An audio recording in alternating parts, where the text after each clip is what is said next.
following these relentless attacks on our air bases, on our forward positions, and on our civilian targets, this was time to convey some message to our adversaries. And therefore, a decision was taken to strike where it would hurt. And towards that, in a swift, coordinated, calibrated attack, we struck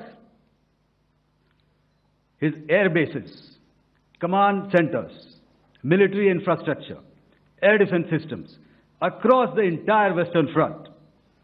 The bases we struck include Chaklala, Rafiki, and mind you, Chaklala is Islamabad.